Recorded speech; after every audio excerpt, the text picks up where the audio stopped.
All right. Good morning, everybody.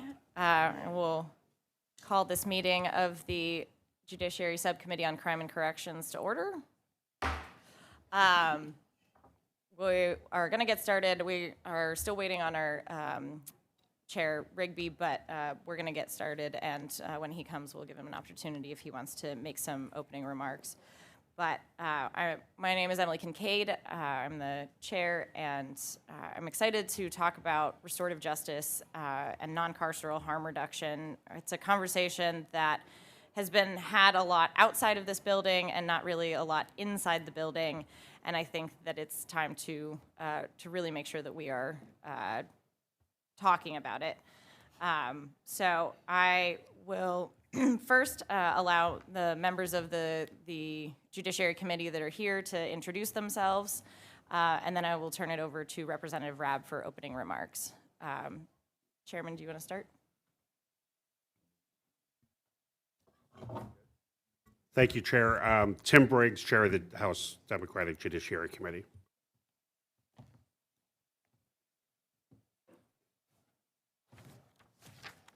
Good morning. My name is Dan Williams. I represent the 74th District in Chester County. It's good to be with you this morning. Good morning. Christine Howard from the 167th in Chester County.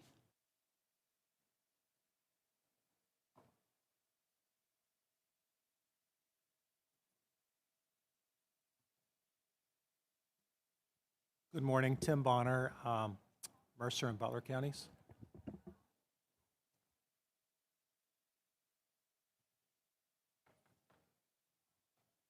We'll give Rep. Sanchez a moment to get settled, but Rep. Rabb, do you want to make any opening comments? Thank you, Chair. I'm very excited about this moment. I didn't really think about it until I stepped into the room that this may be the first time this issue has been formally addressed in our legislature. Certainly in the House of Representatives, I may be mistaken, but I have a pretty good sense that, like you said earlier, that a lot of these conversations have happened outside of this chamber, but rarely, if ever, inside. And so really the goal today is to get a sense of what restorative justice is as it relates to non-carceral approaches to harm reduction. And as you well know, so often, certainly for the past many years, we were looking at all the different ways to put more people behind bars, and rarely talking about harm reduction. In fact, I don't ever recall hearing that term being used as related to a lot of legislation that came before us, certainly when Democrats were in the minority. And so this is really focusing on those people who are on the front lines, people who have experienced these issues personally, experts, leaders, community members who have found a different way. And those stories, that leadership, need to be uplifted and better understood to inform good policy. That's why we're here, to inform good policy and to approach these issues in meaningful ways. So often it's the hammer, and when you're a hammer, everything looks like a nail. And so this is really about expanding the toolkit in a more humane, cost-effective, and efficacious manner. So those are my remarks, and I'm really looking forward to our panelists. Thank you. Thank you, Rep. Rep. Sanchez, did you want to introduce yourself? Good morning, everyone. Ben Sanchez from Montgomery County. All right, we'll get started with our first panel. Dr. Matthew Kleiman is the Executive Director of the Pennsylvania Commission on Sentencing. He joins us virtually. Barbie Fisher is a restorative justice practitioner and the Executive Director of Restorative Justice Encounters. And we're going to have a small change in our panel lineup. Dr. Reverend Donna Lawrence Jones from the Metropolitan Christian Council of Philadelphia will be joining the first panel, and Jody Dodd will be on our second panel. So we will have all of the panelists make their opening remarks, and then we will open it up for questions after all panelists have spoken. So with that, Dr. Kleiman, do you want to begin? Good morning, Chairman Kincaid, Representative Robb, and members of the Subcommittee on Crime and Corrections. I'm Matthew Kleiman, the Executive Director of the Pennsylvania Commission on Sentencing. The commission is an agency of the General Assembly created to promote an effective, humane, and rational sentencing policy. So thank you for this opportunity to offer testimony related to restorative justice.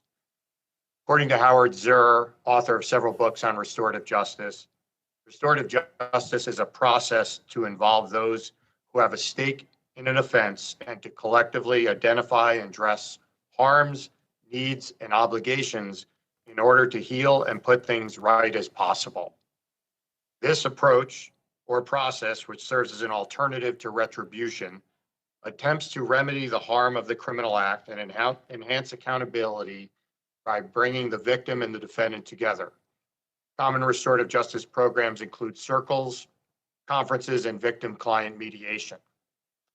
A 2023 meta-evaluation published in the Criminology and Criminal Justice Journal included information from 27 restorative justice programs and found that restorative justice programs were associated with significant and small reductions in general recidivism, greater victim and offender satisfaction, enhanced views of procedural justice, and enhanced offender accountability when compared to traditional legal system approaches. In Pennsylvania, restorative justice, along with balance, serves as a philosophical pillar for juvenile justice. In addition to the juvenile justice system, restorative justice programs are used within schools and with incarcerated individuals, but there is limited application at the punishment stage for adults. One notable exception is the development and implementation in 2020 of the Restorative Response Program in Philadelphia, a program developed in response to crimes, primarily burglary, committed during a period of civil unrest. Upon approval by the District Attorney's Office and the court, individuals arrested and charged with nonviolent offenses related to the civil unrest were diverted to the Restorative Response Program, where they were required to complete education sessions, programming such as job training, provide restitution, and to participate in restorative justice circles. Individuals who successfully completed the program requirements had their charges withdrawn by the District Attorney's Office and arrest records expunged with court approval. As the legislature considers the feasibility of adopting and expanding the use of restorative justice programs in the Commonwealth, I'd like to reserve the remainder of my time to highlight a few important elements that are necessary if restorative justice programs are to be considered as a sentencing alternative available to the court following conviction. First, issues of program eligibility need to be considered. For example, are these programs suitable for all types of convictions or only for nonviolent offenses or with individuals with limited prior criminal history? For example, courts clearly define eligibility criteria for drug courts, veterans courts, DUI courts, and other problem-solving courts. Second, what is the duration for the successful completion of program? For example, a number of diversional and correctional programs include time limits such as 1 or 2 years, and sentencing alternatives such as probation include a specified duration at the time of sentencing. Third, who will be the supervising agency to ensure program completeness? For example, the court monitors payment of restitution, and probation services monitors the completion of community service hours, as well as assessing the fulfillment of terms of administrative and regular probation. Fourth, what are the consequences associated with failing to comply with or complete the restorative justice program? Most sentencing alternatives include provisions for revocation following violations of conditions, including failure to complete the program. For example, a revocation of probation results in the resentencing of the individual. Finally, who will administer the programs? Will a series of standards or certifications be required for each program and for those administering the program? In addition to addressing these key elements, data should be collected that would allow for an evaluation of restorative justice programs.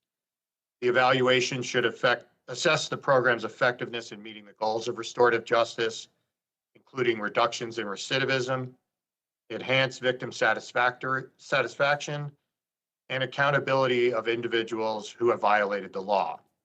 These studies should also consider the potential differential impacts the programs may have on victims and individuals from different races, ethnicities, genders, and age. Thank you again for providing this opportunity to testify this morning. Thank you, Dr. Kleiman. Ms. Fisher? Good morning. Thank you, Chairwoman Kincaid. Thank you, Representative Rabb, for the invitation today as well. My name is Barbie Fisher, and I've been a restorative justice practitioner for almost 25 years. That's over half my life. You can read more about my background in the written testimony that I submitted, but today I want to spend my time highlighting what is restorative justice that we are talking about. Restorative justice is not just a philosophy or a practice, as Dr. Kleiman referenced, my professor Howard Zehr talks about it as a process, but it is far more than that. In fact, it is a way of life. I had the honor and privilege of learning about what we in the West call restorative justice from the Acholi people in northern Uganda, as we used indigenous practices to address war crimes committed by the Lord's Resistance Army against child soldiers. That is my background and where I come from with restorative justice. I have the honor and privilege to work now in my home country to try and implement restorative justice throughout this country. But here in Pennsylvania, the place I have chosen to call home, I don't see much of it. Restorative justice offers us a different perspective, where the criminal legal system asks us what law has been broken, who did it, and what do they deserve. Restorative justice asks us, who's been harmed, what are their needs, and who's obligated to address those needs. It looks beyond the law to the people. We get to address the victims, how they have been harmed, but also it allows us to consider that people commit crime because often their needs are unmet as well. This is not an abstract or academic philosophy for me. I know firsthand, as a survivor of severe crime, the power that restorative justice offers. My home was broken into in my early 20s, and I was brutally sexually assaulted by a stranger. I would not be able to sit here in front of you today and say those words if it hadn't been for restorative processes that allowed me to have answers to my questions. Did I want a criminal legal response to protect others? Yes, but that's not what protected me. That's not what got me justice. Restorative justice is not a quick fix. It's not necessarily going to streamline our processes. What it will do is provide transformative healing for our communities with research that shows it reduces recidivism rates, which creates less victimization, which creates whole, healthy communities. That's the state I want to live in. Over the past 25 years, I have had the honor and privilege to oversee various restorative justice processes and programs throughout our country. Currently, I have the honor of being the Restorative Services Director in the state of Delaware, where they have passed legislation that requires both felony and misdemeanor crimes be considered for alternative dispute resolution, another name for restorative justice. I have the honor and privilege of sitting with victims like myself, and also those who have committed crime in processes to develop what do they think the resolution should be. And the courts honor it because the courts have seen the impact of restorative justice. Restorative justice is applicable throughout our legal system at every level, from preventative measures in schools, with police diversion, court diversion. When legal response is necessary, sentencing restorative processes allow the victims to have a voice that they otherwise don't. And even on reentry, restorative justice provides us a more holistic approach to people coming home. I have had the honor of working in restorative reentry processes that were started in Hawaii and later came here to the US. The first funded program being not here in Pennsylvania, my home state, but in Delaware, where I get to sit with youth and adults coming home to talk about what do they want to see. Early in my career, there's a story that I'll never forget. We had a young woman participate as her mother was coming home from prison. We asked everyone in the circle, what would you like to see from this person as they come home? And how have you been impacted? Her daughter shared in the impact phase how her mother never got to see her play soccer or make her wonderful cupcakes for her soccer team to enjoy. So when we asked her, how can your mom repair this harm? What can she do? This little girl looked at me, looked at her mom, and said, I just want my mom to make cupcakes for my soccer team. Her mother broke down and asked for a break. And on that break, she looked at me and she said, Miss Barbie, I've caused a lot of pain to a lot of people. I've been in and out of prison most of my life. This is the first time I feel what I've caused. Almost 20 years later, she's never recidivated. Her daughter's going off to college, and mom definitely made those cupcakes. Restorative justice allows us a space that the criminal legal system denies those of us who have been victims. The criminal legal system is detached from the emotion that crime inflicts. Restorative responses provide the space needed for true healing and repair. If we want to prevent, deter, or correct criminal behavior, we have to look at the whole person. We have to look at transforming not just minds, but hearts. And restorative justice allows us that space. Let me ask you, what do you think is more powerful and more transformative? What's harder, to sit in a jail cell or to face the person that you've harmed? Thank you for your time. Thank you. We're joined by Representative Kenyatta. Do you want to introduce yourself? Thank you, Madam Chair. Representative Malcolm Kenyatta, 181st District, North Philly, parts of Center City, and Old Kensington in Philadelphia. Thank you. And we will turn it over to Dr. Reverend Donna Lawrence Jones. Thank you. And thank you, Representatives and Representative Brad, for this opportunity. Holistic is characterized by the belief that the parts of something are interconnected and can be explained only by reference to the whole.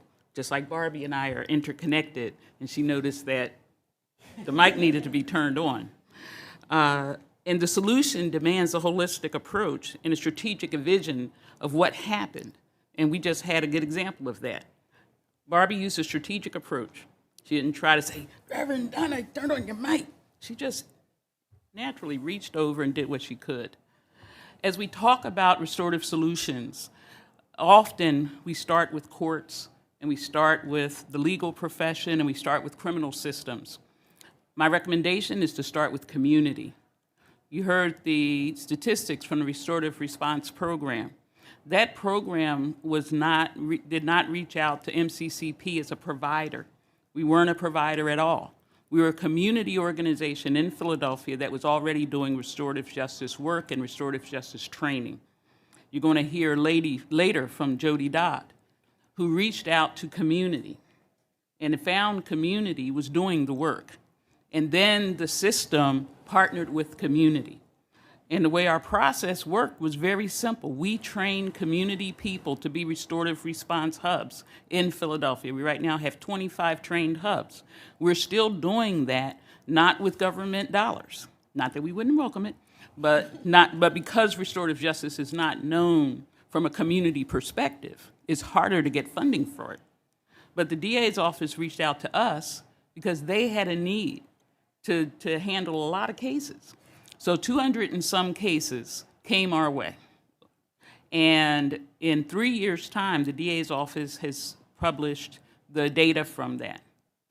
Normally, the recidivism rate for folk with the same charges, which were felony charges, that go through the system have a 56% recidivism rate. Our recidivism rate, just with community, not with agencies, not with a whole lot of people, with a whole lot of social service folk, just plain good Philadelphians and some from the metropolitan area who took a community training on how to do restorative process and had the discipline to make that happen for their relatives, not their relatives, but for their neighbors. And there were very few relatives involved. At the end of the day, we had a success rate of 19%, and that's without additional social services. That was community people doing service with neighbors, hearing that somebody needed a place to stay, hearing that somebody needed food. And as you can imagine, when community people hear that there's a need, what do community people do? They reach out and do it. But the hardest thing has been for communities to be funded. So as we look at Pennsylvania having a historic measure, I strongly urge you to consider the measure's partnership with community. Now, when did community need the DA's office? So we started because the DA's office needed community, and we took it on because they didn't have the funding for this either. So we took it on. And with 200 and more, you'll hear those statistics, we had a 19% rate as community, not as lawyers, not as social workers, but as community. What we found was in community lives social workers, lawyers, doctors. They're all in our communities because in Pennsylvania, if you work for many agencies, guess what? You have to live in Philly. So organizing restorative response clubs and hubs in neighborhoods means that the breadth of who's already in the neighborhood is already there, but they have a relationship already with their community. One good example, we had a young man, and he's one of my favorite examples. He came, and and one of the principles of restorative justice is that you have to admit that you caused the harm. And this was a young man that at the last minute decided, no, really I didn't, even though he had admitted it, but that's okay. So he came, and he has to meet with community. So he had to meet with some older folk who were impacted by what he had done. And I remember the look, when he started, his face was like, But then there was this one sister who looked like she would have been related to him as a grandparent, who told of the trauma of having to go up a ladder to the roof of the ShopRite. She told that trauma about what that took.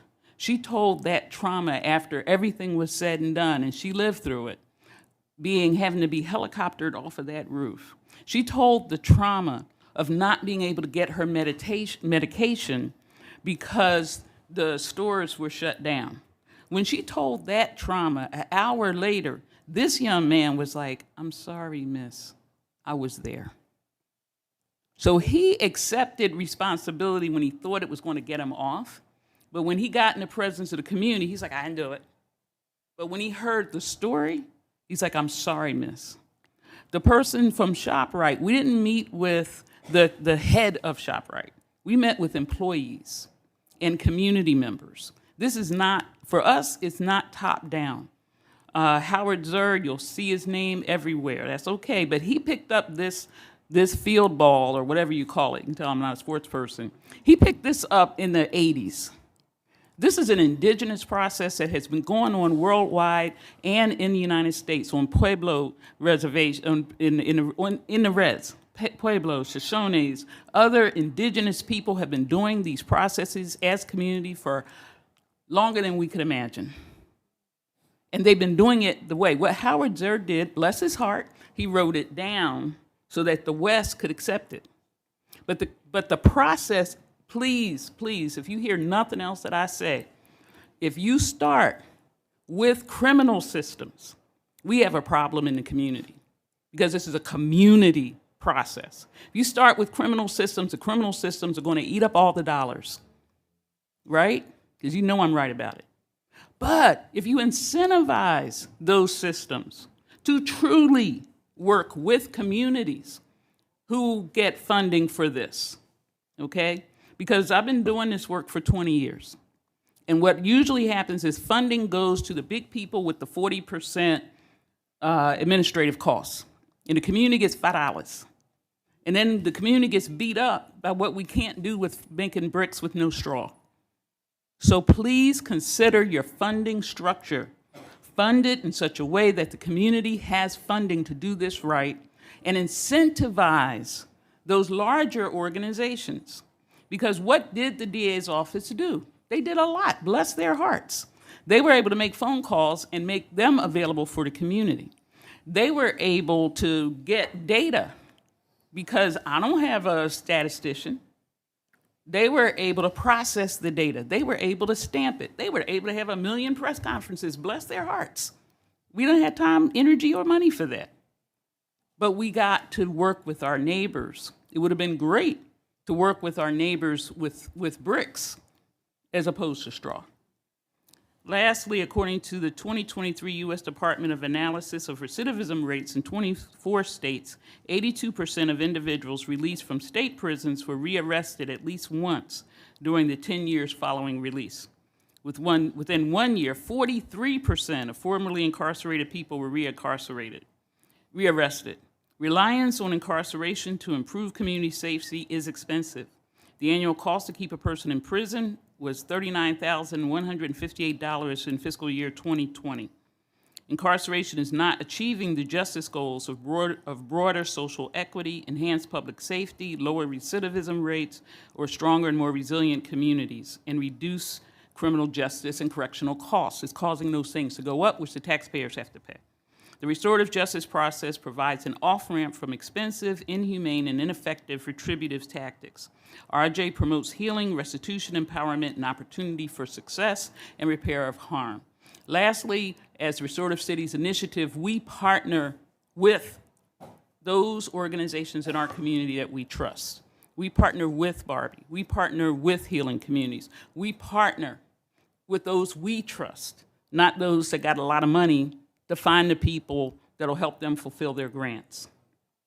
We have sense in the neighborhood, right, Representative? I know you know this, and I'm so glad you're here. I'm glad all y'all are here, but he's ours. But yes, our community, we are most impacted. We are brilliant. We know what works. This works. We've seen it, and we've done it at a difference of 37% recidivism rate. I can write that in a grant today and get denied.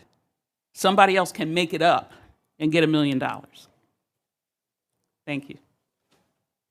Thank you, Dr. Jones.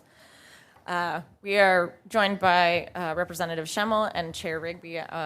Representative Schemmel, do you want to introduce yourself?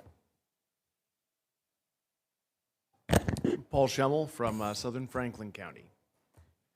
Chair Rigby, do you want to make any remarks?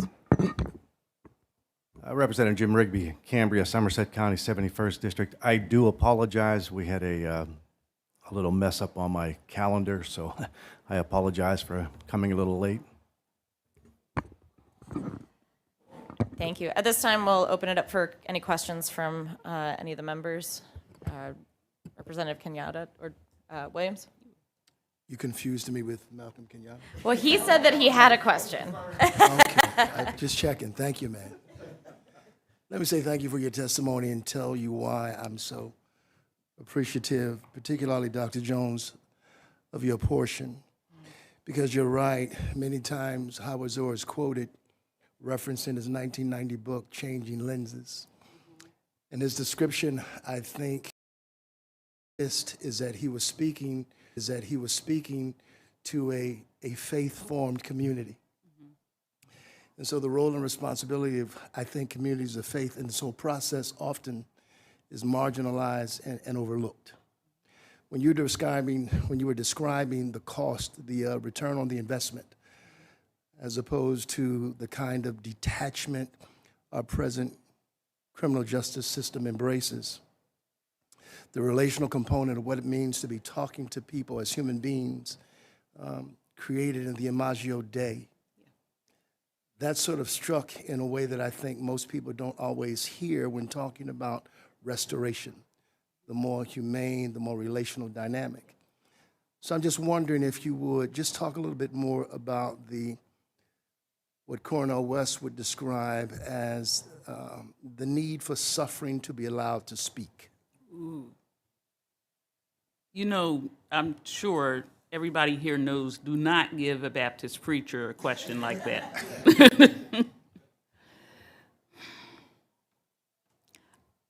It is difficult to put intellectual words on a heart something, but we're talking about a heart something. We're talking about a particular situation where a person was a lifer without parole. That person was going to be released because they were dying of cancer. They were 80-some years, 70, 80-some years old. They had, unfortunately, been part of a terrible mass murder. There was one person left alive, and he was 80, and he was a man of faith. And he said, when he heard this man was released, he said, and he was from Chester, and he said, I have to release this anger. Forgiveness is about anger. It's not about forgetting. It's not about whatever everybody thinks it is, and it's not retributive. It's about anger. He knew and placed the issue he had with forgiveness before he met his maker. And this was someone not Christian, not Buddhist, but a man of faith. Well, he actually was Buddhist, but an African-American man from Chester of faith. And he said, I have to release this anger because I cannot go to the beyond holding what I'm holding. The DA's office called us to ask us to do a restorative circle. We did it at his bedside, at his daughter's house. We had the person who caused the harm. We had the person who needed to forgive. And we were able to bring into that room a restorative practitioner, the head of the Buddhist Society of Philadelphia, an imam, and a Muslim brother who had been in prison with him. And these two gentlemen told the story of that day. The man died within 2 weeks of that at peace. Okay? That's what we're talking about offering to the brothers and sisters who live in Pennsylvania. You don't get that with criminal systems. No, I appreciate that response. And Chairman, thank you. I'll conclude because what you're describing is the healing of harm, but you're also talking about the very presence of a theological concept called shalom. Yes. The healing of an entire community. Yes. And so Yes. I just want to thank you for the work you do. Madam Chair, thank you for the opportunity just to raise those issues. Thank you. Thank you. Rep. Kenyatta? I want to thank you all so much for being here and for this conversation. You know, we've talked a lot about, you know, so far about the sociological impacts and the grounding of this, the qualitative grounding. But I want to talk more about the quantitative impacts, what we can actually measure. And Brandy, I saw in your prepared testimony here that you have a lot of citations and quotes. One that stuck out to me was a piece from Sherman, which is in the Journal of Quantitative Criminology, that talked about the cost savings. Can you talk about that in some more detail and what in particular is happening in Delaware? I mean, it would be really helpful for us to understand, and particularly people who are just becoming familiar with this concept, to understand what is happening in Delaware, where are the cost savings coming in? Absolutely, thank you for the question. So Cost-benefit analysis is something that I love, and Delaware doesn't like to give me the information I need to actually do it, to the degree that we would like. Restorative justice practices in the Western world, you have to remember, have only started to be implemented since the 1970s. It is a fairly new field. Quantitative data is very recent in it, so we don't have a ton of it. We have more qualitative data, and so that's something that the academics have been working on for years. What I can tell you is that the cost, Reverend Donna spoke a little bit to the cost of incarceration. In Delaware, I see over 1,000 cases diverted every year. Delaware is only 3 counties. It's tiny compared to the Commonwealth here. In those 3 counties, over 1,000 people have the opportunity to have their cases diverted from the legal system. Those are misdemeanor and felony cases for juveniles and adults. That's everybody. And in that, there are 6 of us who get a salary. That's the cost. 6 people's salaries for a year to divert over 1,000 cases. That's a huge cost savings when you look at the court cost to prosecute just one person, let alone 1,000. So while I wish I had more quantitative data for you on that and dollars and cents, we're desperately working on it. We actually think part of the reason that we're not getting that information is because they'd start to realize they need to pay us more. And I would like to, Representative Williams mentioned the concept of shalom. As a Jew, shalom is not just right relationships with our Creator or with creation, but right relationships with all of those around us.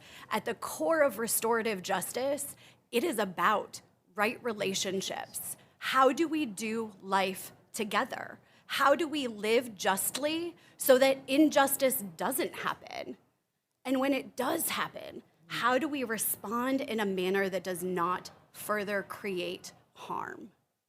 I spend 95% of my time talking to victims and explaining the legal system to them, or calming them down because they didn't get a voice like they thought they would. And then they come to me saying, I want to speak to the person who caused me harm. And it's not about retribution. It's about answers. It's about healing. When one person's home gets broken into, the whole neighborhood is afraid. The legal system didn't update my neighbors about the burglary case and what happened to that man. I did. And that was traumatizing. Restorative justice allowed me to have my neighbors have a meeting where I only had to share it once and relive that once, where they got to talk to the prosecutor who prosecuted that man about what was happening and talk to the police chief about how they were going to keep this from happening again. That's the relational restorative process that allowed not just me to sleep at night, even though I still check my locks, but it allowed my neighbors to sleep peaceably. Yeah, and I would just ask, as you get more of this research, because I guess this study's from 2015, as that becomes more readily available, I would love if you all would stay in contact with this committee, with Representative Rabb, and with all of us. Thank you. Definitely. Any other members with questions? I just have one quick question. We talk a lot about the recidivism of folks and the impact on victims, but a lot of what we see frequently are people who are victims who then become perpetrators. And I'm wondering if you can speak to, and maybe Dr. Kleiman, to the potential to kind of break that cycle of violence in terms of allowing restorative justice measures to come in to help heal a victim so that they don't later become a perpetrator, and what your experience is on that. Was that directed at a particular person? Open for anybody. Open for everybody. Okay, so I'm the person that always has a story. These people have data. But since 2004 is when our congregation got trained at the International Institute of Restorative Practices. I became licensed. We started training our community, and we started as a community to do restorative justice, just within the neighborhoods. I I would have a hard time counting the number of people who would have retaliated if it had not been for a restorative justice process. I can't tell you the number of people still alive today because Granny called and said, we need a circle because I don't want to lose 3 of my grandsons. I can't tell you the number of times. We had a situation recently, this call came to us from the neighborhood. There's a little old lady, she owns a little old poppy, like we call it a poppy store, hopefully that's not offensive to anyone, but a little old store on the corner. And she's from the neighborhood. And these young folk came and they broke her window and they took stupid stuff. She called not the police, she called the community. We were able to have a circle. At the end of that, they were like 18, 17, that age group. They had to talk with her. They had to explain what in the world were you thinking about? They had to speak back and forth. At the end of the day, she said, babies, I'm not calling the cops because I know some of y'all already have a record. But this is what I want you to do. You will repair my window. You will come by this store and make sure nobody else does what y'all did. I will make sure you have a snack. Never heard boo from anybody involved in that again. These older teens were on their way again. She didn't call because she knew who they were and she knew some of them already had records. And she didn't want to see them in the system. They felt her care, her concern, and they were like, they had a friend. Never, ever again did we hear from them.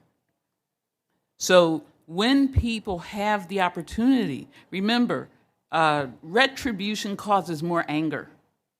People come out without a job, they come out having lost family, they come out with all of these extra things that cost the state money. But when it's resolved in their hearts, they come out more whole. They come out with jobs. They don't go in to come out. They don't come out of an institution with that. They come out of the circle with it. They come out with the circle with connections. There's a little book called The Little Book of Restorative Justice and Sexual Abuse, which I think speaks very highly to this about severe crimes of sexual assault. Judah Osborne and Lorraine Stutzman-Amstutz wrote the book, and they recount a time when Lorraine and her husband were working with an Indigenous community. I believe it was in Canada. When they started offering restorative justice approaches as opposed to punitive approaches, they had sexual offenders coming out of the woodwork, asking for help, saying, I was the victim of sexual abuse as a child, and I have become a perpetrator, and I don't want to do this anymore. What can you do to help me? When they knew that what they were going to be receiving was care, compassion, help, and accountability, they were able to receive the true healing that they needed as opposed to the punitive discipline that the legal system would have given them. They were able to find the healing they never got as children so that they could stop perpetuating and inflicting the harm that happened to them on the harm that happened to others. The number one thing that I hear from victims, and that I can attest to as a need for myself, is that someone feels the pain that they've inflicted on me. There's no getting over sexual abuse. It is something I carry with me every day, and I work alongside sexual abuse survivors, and they carry it every day. It impacts every bit of our lives. We will never get over that. But knowing that people who have caused us that harm are finding healing so they don't continue to perpetuate it, being able to know that they feel what they've done to us, they don't just mentally know it, that's what we need to heal. That's what they need to heal. It is a heart change, not just a mind change. And we do see it and have that data that with this approach, those who are hurt people stop hurting others. Yeah. And I have to piggyback. I am a two-time survivor of sexual abuse that I never reported until I was an adult. Like I was like 40 when I told my mother what happened to me. The reason I didn't report it, most people who are on your Megan's list are also family members who have abused somebody. They're neighbors, they're clergy, they're other people that they have a heart connection to, like I did. One was at a church, and one was with family. Now, I wasn't going to report them because I didn't want anybody taken out of the family or the church. So I didn't report it. I wish to God I had an opportunity for restorative justice, because then I would have said something, because I would have wanted them to get therapy. I would have wanted them to get help. I wouldn't have wanted them to do what they did to me again. But I couldn't report it because I didn't want the one out of the family, because they would have y'all would have come and snatched them away, and my life wouldn't be what it is today. And the other one I couldn't report because it was in the church. So I had to work that out because I didn't want to hurt God or something. But please consider sexual offenders, because data shows that with sexual offenders, when they get treatment, when they get help, they don't need a lifetime Megans. I'm not talking about the folk that don't know nobody and steal somebody off the corner. But there are so many undocumented cases of sexual assault that if you line up men and women, you find a majority of us have these issues that we did not report because we didn't want a retributive solution, because it would have ruined our families. Thank you. Unfortunately, we're running very far behind, and so we're going to move over to the next panel. Jody Dodd is the restorative justice expert from the Philadelphia District Attorney's Office. Kempis Songster is manager of transformative healing and restorative justice in the Campaign for Fair Sentencing of Youth. And Felix Rosado is program coordinator of Healing Futures at the Youth Art and Self-Empowerment Project.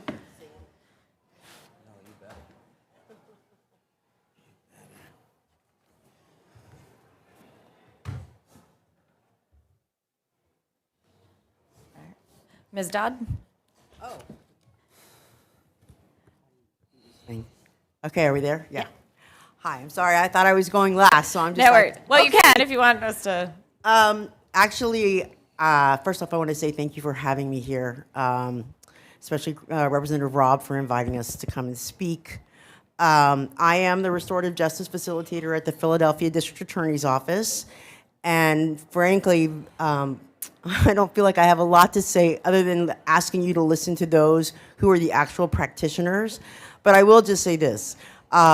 We started a restorative justice program where we met with and consulted with a national organization called Impact Justice that helped us develop a restorative justice program as a part of, we are one of 15 jurisdictions across the country that Impact Justice works with. We started with a program that was specifically for juveniles, that is pre-charge and pre-petition. In other words, the idea was that we would not, the best outcome is for a young person to minimize their footprint into the criminal system. There have been, I'm just gonna go briefly because I know we're really short on time. There have been, I believe my colleagues here are the ones that actually did the work, so I'll let them talk about the work. But I believe we've had over 89 cases that have gone through. We have now 3 organizations that we partner with, Healing Futures, Collective Climb, and one program called Unmask. I just want to give a little note that Unmask specifically works with girls because there are very few programs that work with girls. Most of the juvenile justice programs in the city of Philadelphia are specifically, for example, night reporting center for young people who've been sentenced, do not provide services to girls. So it's super important that we have that, especially since we're seeing the numbers of girls who are being charged with crimes. That's an aside. But those 3 programs, there have been over 89 young people who've gone through, and as of now, every young person that has completed the program, not one of them has had any further contact with law enforcement. I want to repeat that, not one. Not one. 3 years, not one has had any further contact with law enforcement. My attribution is sitting next to me. They are the reason that that is true. They are the ones that do the work of the restorative justice facilitation. I also partner with, as Reverend Donna Jones says, working on developing an adult diversion Currently, we've been taking cases on the adult side through restorative justice at the request of either a public defender who said that their client is willing to take responsibility, or maybe it's an ADA in the office who says, the complaining witness, the victim, does not want this case to go to trial. Would you consider this case for restorative justice? Which happens often. And in a couple of cases, Judge Karen Simmons, who has had cases before her and was so pleased with the outcomes of restorative justice, has made recommendations of cases that have been brought to her room at the preliminary hearing level and asked would we consider them for restorative justice. I think it's really important to remind all of you, no case goes to restorative justice if the person that's caused the harm isn't willing to take responsibility. That's baseline. If they're not willing to take responsibility for the harm they've caused, the case doesn't go to a restorative justice completion. The end. In the cases of adults, we ask the adults if they would like the case to go to restorative justice. We ask them if they can participate fully engaged. They could have a surrogate that could stand in for them if they didn't want to participate in the process, or they could say no. Currently, if they say no, the case doesn't go forward. So it is an absolutely voluntary process for both sides. We have had over 90 cases that have gone through restorative justice last year.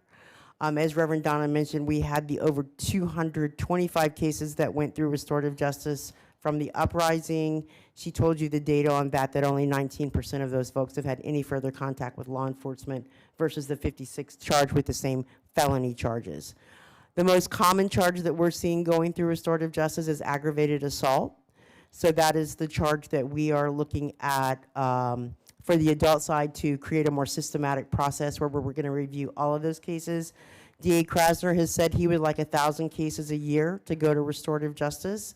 And I can tell you that my experience is over 80% of the victims or complaining witnesses that I ask them if they would like this case to go to restorative, or they'd be willing for it to go, say yes. I can also tell you from just looking at the data, Representative Kenyatta, you were asking about data. There's an organization that's called Community Works West out of Oakland, California. They're one of our system partners. Their program has been in existence for over 12 years.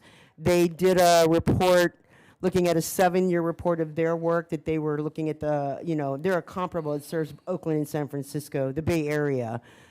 They have over 1,000 cases a year coming to them from the several jurisdictions. And in their cases, they found that the satisfaction rate for victims was 90%.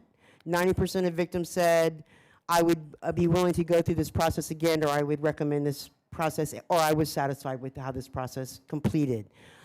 In terms of numbers, I think they were looking at the amount to incarcerate a person, a juvenile, at being about $250,000 a year versus $10,000 for the cost of restorative justice. And that was the cost to send the case for it to go through their program and to complete. Currently, what we're doing with cases on both juvenile and adult sides is that once a person has completed this process, their case is withdrawn and it's eligible for expungement. The goal is that we're trying to create a process that is outside of the system that allows people, and I will tell you that most of the people that we see, I would say made a bad choice, were in a circumstance and did something really stupid. That let their anger get the best of them. Maybe they were drunk, whatever that was, but they aren't people that you would think of normally as engaging in normal criminal behavior. I will also tell you that those that have made a choice to use crime as a way to get through life are not the ones that ask for restorative justice. They usually will tell you every time they come to court they're innocent and they want to fight their charges. Those aren't cases that come to restorative justice. So I just want to say that, being a part of a system partners of 15 jurisdictions, we're in partnership with, a lot of people think, oh, well, it's just the lefty jurisdictions. Well, in fact, it's Nashville, Tennessee, Durham, North Carolina, Miami, Florida, Contra Costa, California. There are restorative justice programs. The entire state of Nebraska uses restorative justice and has their prosecutors' offices has restorative justice centers in each of the divisions. In the state of Vermont, if you do not send your case to restorative justice, you have to explain to a judge why not, because they've adopted it as a process for their criminal system in the state of Vermont. I mean, granted, it's smaller, it's more rural, but it's still an effective process. I also would like to say that in the state of Pennsylvania, Lancaster County has been using restorative justice for over 20 years. And if you think about who the folks are there, they're the Mennonites, they're the Quakers, they're the Amish. This very much reflects their values. And so they have a juvenile restorative justice program. Again, that's who I first went to go visit when I was asked to consider a restorative justice program. And their program is very effective as well. So this is not new. It's not something that we are, you know, the DA's office of Philadelphia came up with this idea. We are actually catching up to what jurisdictions around the country are doing and have been doing, and hope to continue to do. And with that, I'll say thank you and turn it to my colleagues.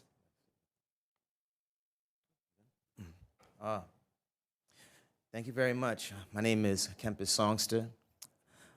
Some people affectionately know me as Gani. I'm driven by a great sense of duty and honor and gratitude to offer a point of view to this very important conversation about the value and effectiveness of restorative justice on non-carceral approaches to harm reduction, but perhaps some lived experience can be helpful here.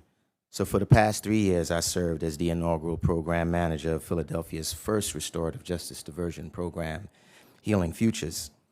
And that's a program of the Youth Art and Self-Empowerment Project that's operated in partnership with the District Attorney's Office. In fact, we meet with Jody.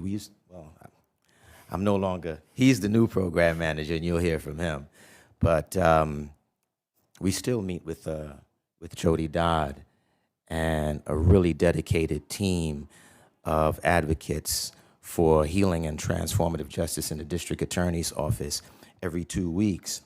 But in the capacity that I was in and that Felix is in now, you know, we work with a small team of dedicated restorative justice practitioners to facilitate accountability by the person responsible for the harm and the beginning of healing for the person who was harmed, and reconciliation between the two.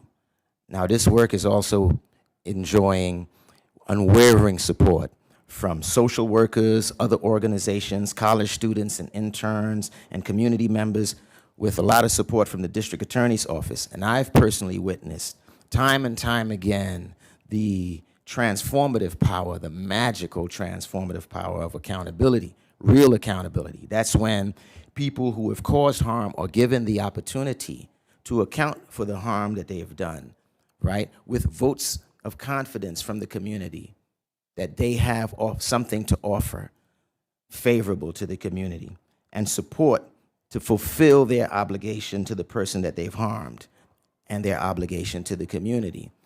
One experience my mind almost instinctively goes to all the time is the case of Daniel and Janelle, and I won't share their last names out of respect for their privacy, but you can go to a Business Insider article written by Zoe Rosenberg, and you can get Janelle's and Danielle's full identity. But in that case, Danielle was one of a group of 5 young kids who brutally attacked Janelle on a City Hall train station while she was on her way home to her then 1-year-old daughter. From the beginning, Janelle had expressed her excitement and her relief that a process actually exists now that wouldn't be more detrimental to the growth and development to Daniel and the other kids that was involved. When the two of them finally came face to face at a restorative community conference that we facilitate, Janelle had an opportunity to share with Daniel the impact of his actions on her and on her life. And Daniel was able to also hear from his own mother and from community members that were there the impact of his behavior on his family, as well as indirectly on the community. But he was also able to hear what hopes the community had for in him. Janelle asked Daniel to volunteer for 3 weeks, for 4 hours a week for 6 months at an organization that helps people to heal from violence. Well, after offering an apology, a very lengthy written apology that Daniel had been working on to Janelle, he agreed to that plan and went on to volunteer for 7 hours a week for 18 months. In fact, he's still an ambassador on the youth committee of this victims advocacy organization, still could be seen joining and leading community cleanups, and was even caught on video, unbeknownst to him, marching on 52nd Street against gun violence. And so taking accountability and the transformative power of restorative justice has awakened in Daniel his leadership and advocate voice in the community, right?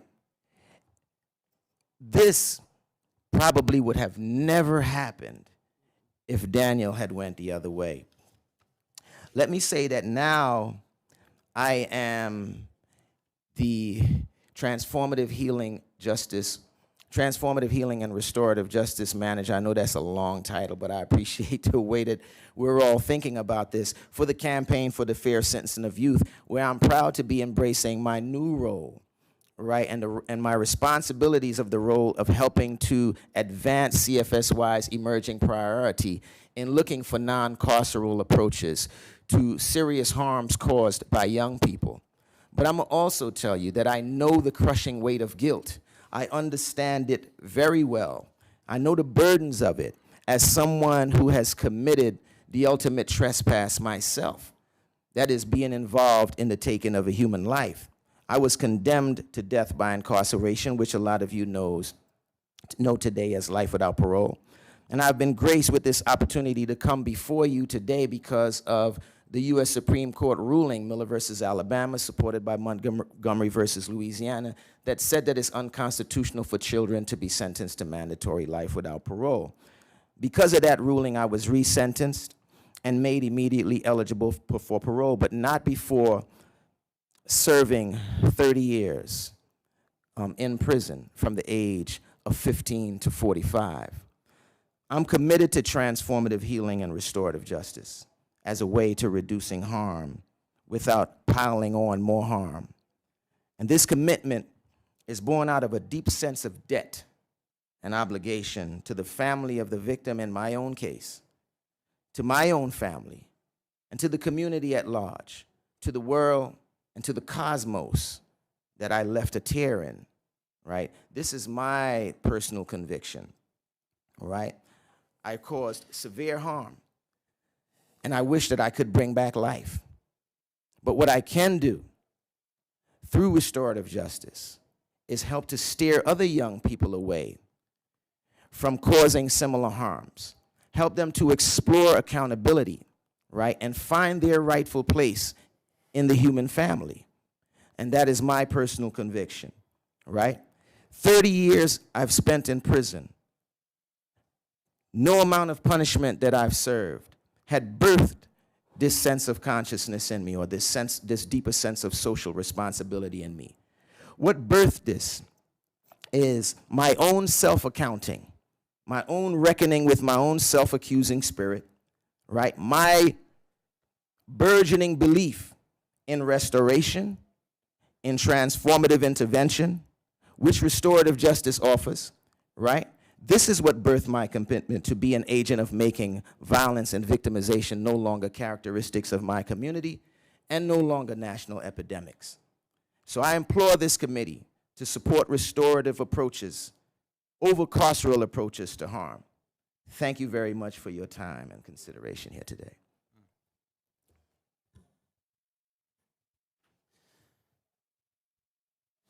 Thank you, honorable members of this Judiciary Subcommittee, and thank you, Rep. Rab, for organizing this critical dialogue. My name is Felix Rosado. I currently serve as Program Manager of Healing Futures, Philadelphia's first pre-charge youth restorative justice diversion program. I am also Adjunct Professor of Restorative Justice at Chestnut Hill College. I'm originally from Reading, Pennsylvania, where my grandmother migrated to from Puerto Rico in the early 70s with her 16 children in search of a better life. My generation began to sprout up in the late 70s We were a large and close-knit family. We did everything together. I excelled in school. I loved school. Somewhere around junior high, I started to get pulled into the streets, and unfortunately and sadly was never able to pull myself back out. I rose up the ladder of criminal activity until at age 14, I made my first drug sale. By 17, I was carrying guns, and at age 18, I went to prison for murder. I was subsequently sentenced to death by incarceration, more commonly known as life without parole, and sent to Graterford State Prison. As a young man in a state penitentiary, I had to quickly figure out how to navigate my way through an extremely abnormal environment. I spent the first few years trying to figure things out, and I found myself in a little bit of trouble.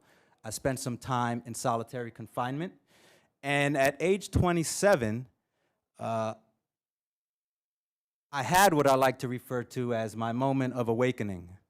I realized that the way I was doing things wasn't working and that I had to try something new. I started to get involved in different programs at the prison, created and led by fellow incarcerated people, and I started to learn how to live a life of meaning and a life of selflessness. I ended up taking a non-DOC provided course called Inside Out, and one of the readings for that course was a photo essay book of people who had loved ones murdered. And as I was sitting in my cell one afternoon with the book spread open across my lap, turning page after page, looking at face after face and reading heartbreaking story after heartbreaking story, I realized that I caused a family the same exact pain I was reading about. And it was something that I didn't think about or work through for 12 years prior to this afternoon. In so many ways, the system prevents that kind of self-work. As we all know from watching any of the police or court dramas on TV, that once the handcuffs get slapped on, if you start telling the truth, you're going to find yourself in a lot of trouble. So we create alternate narratives of what happened. We blame someone else. We say we weren't there, as we're caught up in the adversarial nature of the court system. But here I was, coming face to face with the hard truth that I had caused some people some irreparable harm. At the end of this book, the author starts talking about this thing called restorative justice, which I had never heard about. A way of doing justice that seeks to heal harm by involving those directly impacted by it, including those who caused it. In my mind, when the judge banged his gavel and sentenced me to life without the possibility of parole, I thought that that was the end of the story. That's typically when the credits start rolling at the end of any of these cop shows. But here I was being told that the story wasn't over, that there was more work to do. I started getting involved in other things in the prison, including a bachelor's degree program through Villanova, where I continued to explore the social context in which my actions occurred and in which I continue to live in. My interest for restorative justice that came from reading that book quickly morphed into a passion. And I, along with another man who is currently still serving a death by incarceration sentence, co-founded a restorative justice project called Let's Circle Up to try to introduce as many other people as possible to restorative justice. I continued to do that work for the next 16 years, and by the grace of God, I was able to have my sentence commuted via Governor clemency in July of 2022, and I was able to come home after 27 years at age 45 and was free for the first time since age 18. A week later, I jumped right into my work at the Youth Art and Self-Empowerment Project as then program coordinator. I recently moved up to program manager. I get to supervise a team of facilitators who lead cases in restorative justice practices, and I myself, armed supporters of both, and members of the community to talk about what happened and to talk about why it happened. The person harmed has the opportunity to express in as much detail as they want the impact of that harm on them. The responsible youth's supporters get to talk about what all this has been like for them. And so the young person sits there and listens firsthand to the impact of their actions. And then we turn it over to them, and they read an apology letter that we helped them craft in the preparatory stages of the program, and say whatever else they feel moved to say. Then we open up the floor. Questions and answers can be exchanged. Community members will chime in. The facilitators will share a few words. And once we believe that we're at a good place, we turn our attention to developing a restorative plan, a concrete action that the young person then has to do to put things, as we like to say in restorative justice, more right. Restorative justice isn't about saying sorry, it's about doing sorry. So then the young person goes into the community and does their volunteering, whatever it is that the circle agreed on for however long. And once they complete their restorative plan, we report back to the district attorney's office, let them know that they have successfully completed Healing Futures, and their charges get declined, and it's as if they were never arrested. They can go on with their lives happily and hopefully successfully without the stain of a criminal record or the trauma of having spent any time inside a cage. My first case was of a girl who committed a financial harm through a check fraud situation. She went through the entire process. Her plan was to participate in some financial literacy courses and to be mentored by someone who was a PhD candidate at the time at Temple University. Today, she has just wrapped up her first year at Old Dominion University in Virginia. If her case would have went to court, this would not be her current reality. In another case, a young person who was involved in a car theft got to sit across from the person whose car he was responsible for stealing and apologize.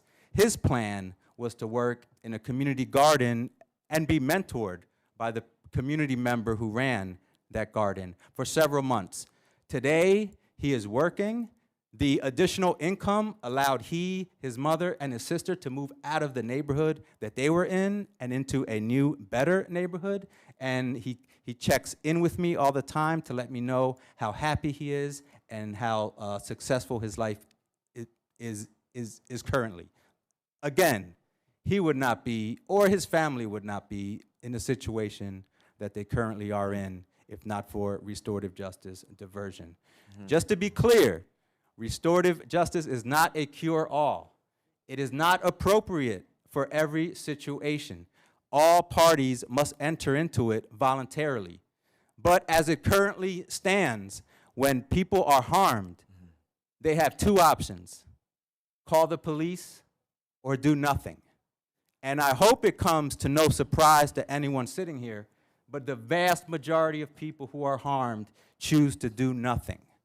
What we need is a menu of options, and we're asking that restorative justice be one item on that menu. Thank you. Excellent. Thank you all. I'll open it up for any brief questions.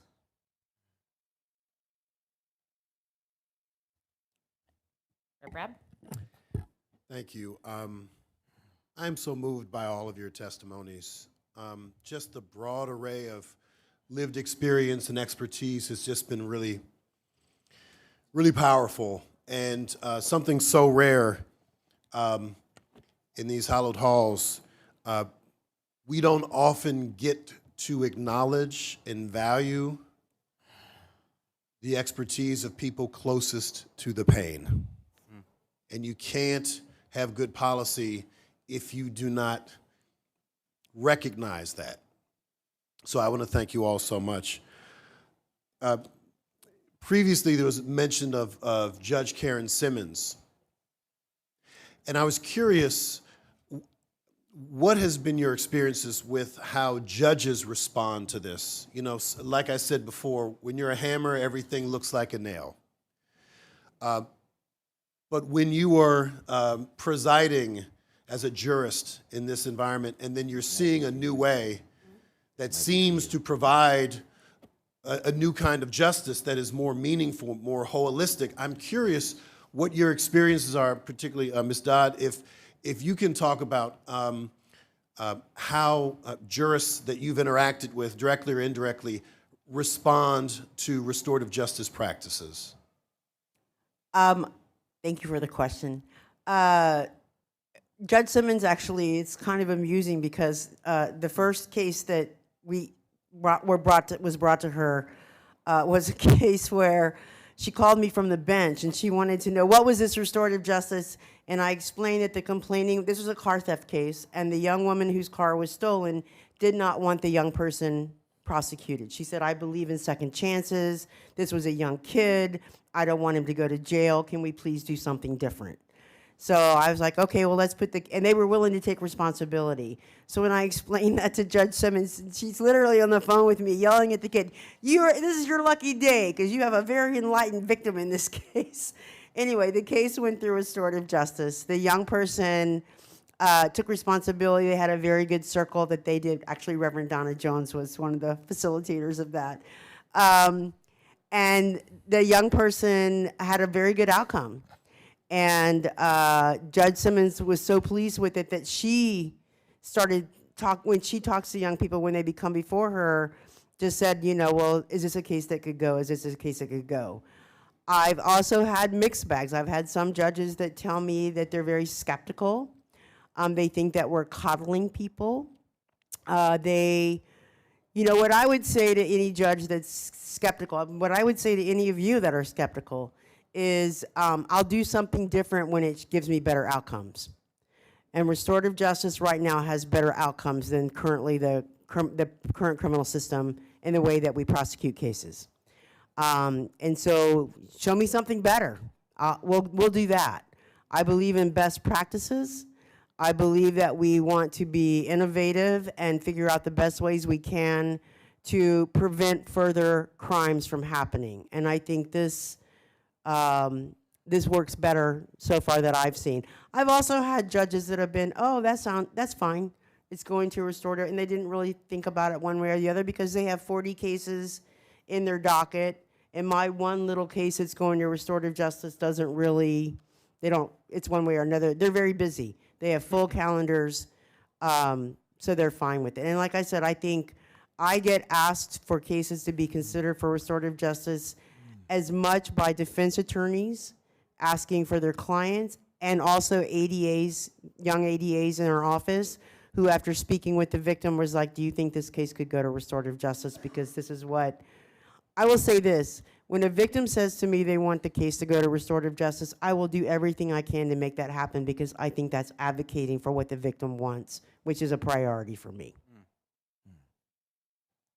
Representative Bonner. Thank you, Madam Chair. And thanks to all of you for appearing here today and providing very valuable information and obviously very moving stories on your behalf. And I congratulate you for turning your lives around and being productive members of society. So thank you. My question goes to Jody Dodd. And you mentioned that your office handles approximately 90 cases per year. Well, last year we handled about 90. However, we're in the process right now of developing. On the juvenile side, we've had more. On the adult side, I describe it as ad hoc because we don't have a structured process to review all cases for certain types of crimes. We're in the process right now of developing that with both the public defender's office, private counsel bar, folks from the community, and also from the courts to structure a process for adults. Just wondering, how many victims are refusing to participate? The cases that I've had experience with over the past 3 years, I would say that it is about 20% say no, and about 80% say yes. When the 20% say no, obviously then the case reverts back to the normal criminal justice procedures and system. And I'm wondering, for those defendants, are they're just accused at this point in time? They've not been convicted? That's correct. So, Yeah, it's a diversion program before conviction. so for those who still face the charges, are they typically then referred into a diversionary program of a different nature, such as ARD? Or what typically happens for those who want to participate, but the victim is saying no? It's a mixed bag. Some of them are prosecuted. It depends on the charge, and it depends on the person's history. A lot of people are eligible for diversion on a first time they're charged. That's true across the jurisdictions of Pennsylvania, and actually across most criminal system the first time. But some people have priors, and so they prosecute it. Okay, so a prior conviction does not disqualify you from participating in the restorative justice program? No. Okay. And your program has been in existence for about 5 years? Well, we've been up and running for about 3 years. COVID, we would have been up 4, but COVID knocked out that 1 year. Okay. Thank you. I appreciate your testimony today. Sure.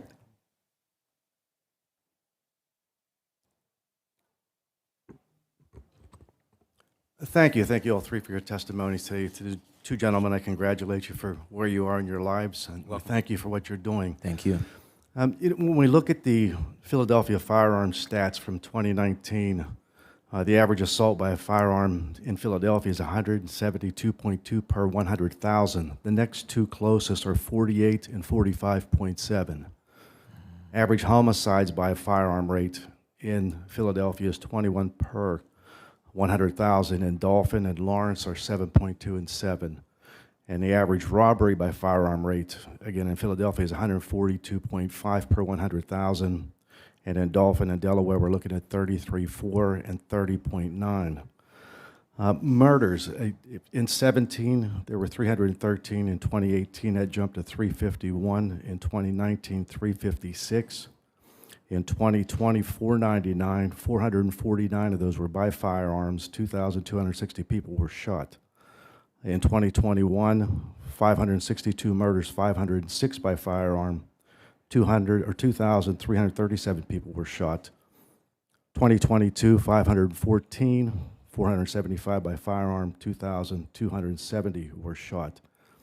Now, we saw a decline last year, and those numbers came down to 410 murders, 373 by firearm, 1,666 were shot.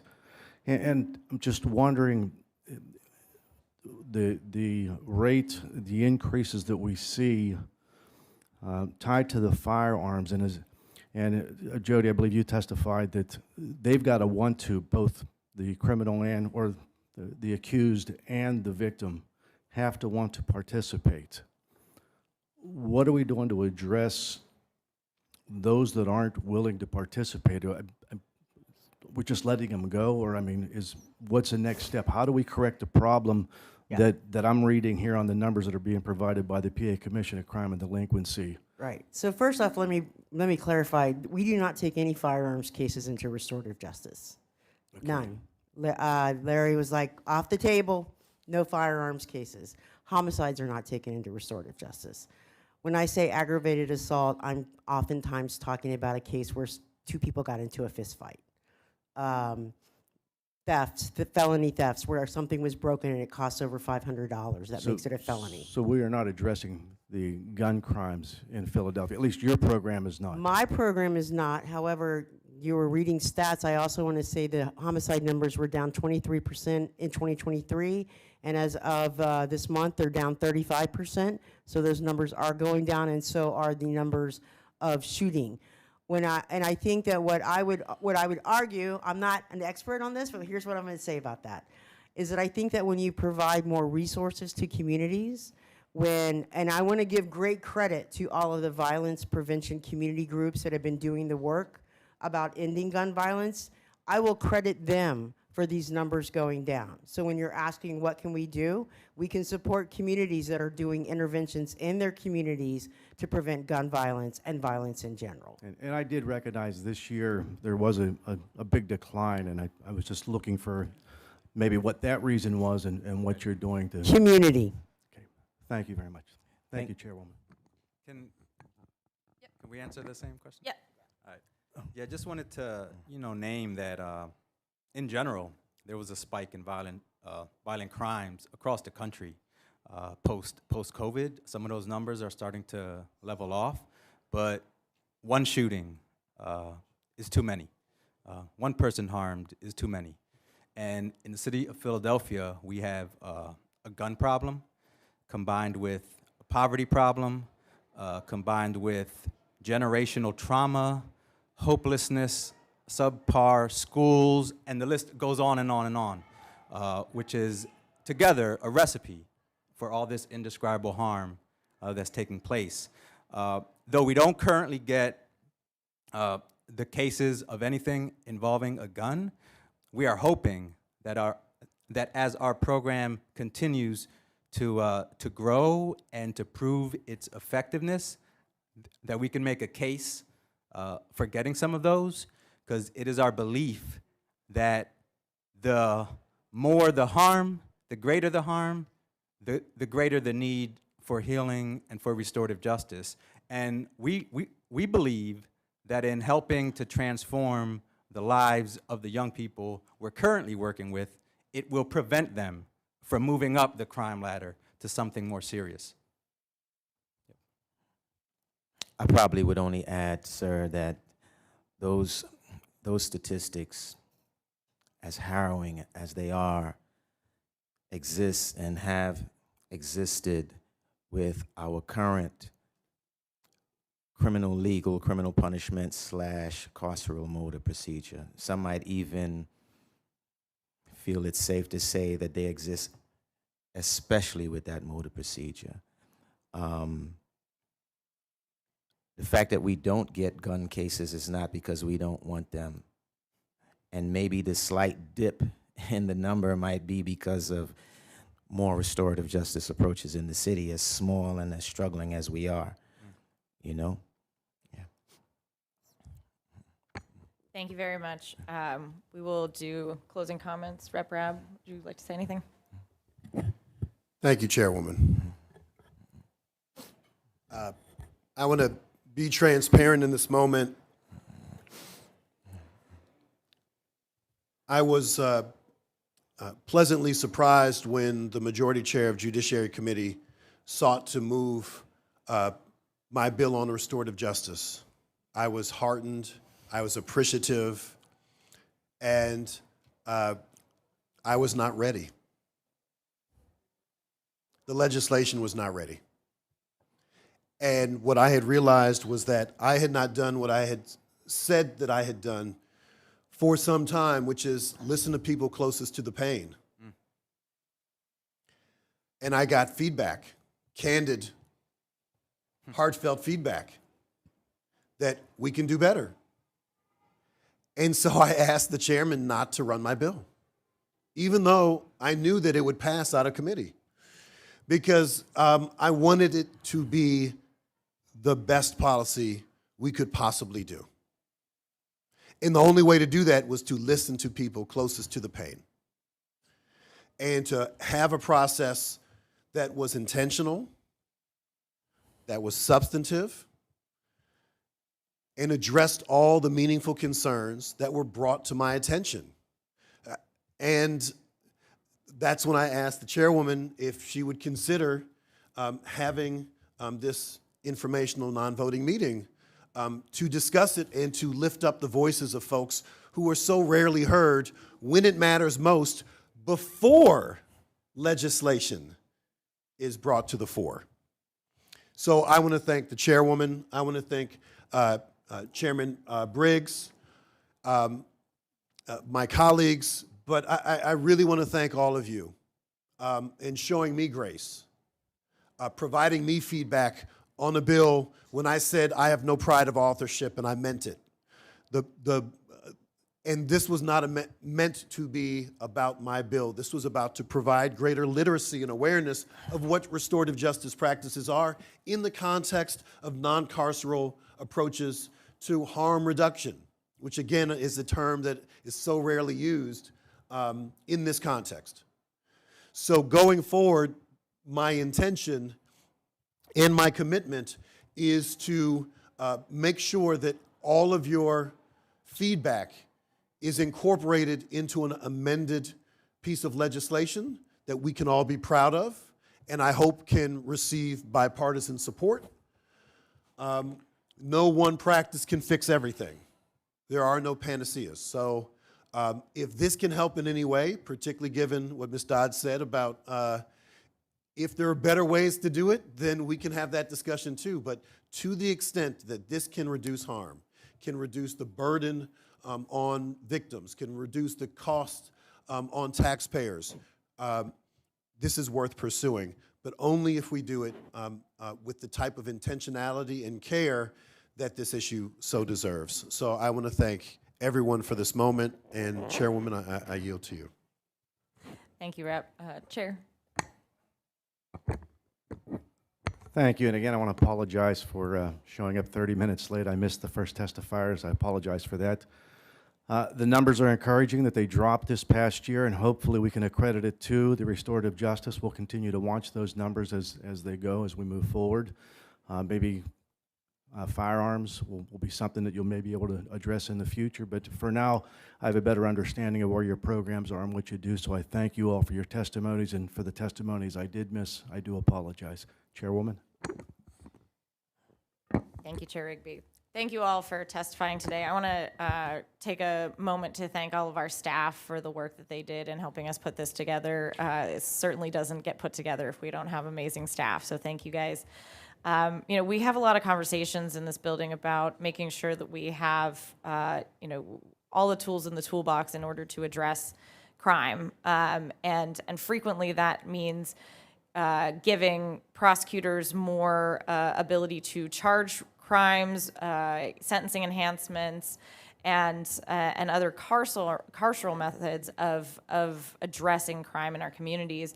But I think that tools in the toolbox also have to include restorative justice. They also have to include other ways of making victims whole and addressing crime in a way that doesn't cause, as you guys have said over and over again, doesn't cause more harm. If we can short circuit the cycle that causes people to have interactions with our criminal justice system and continue to have interactions with our criminal justice system to be victims and then to become perpetrators, if we can short circuit that, I think that we have to address and embrace those tools as well. And so I appreciate all of the testimony today in talking about this additional tool that we will hopefully be able to bring into our toolbox and provide our prosecutors, our victims, our perpetrators in making sure that our communities are safer collectively. So thank you all. And this meeting is adjourned.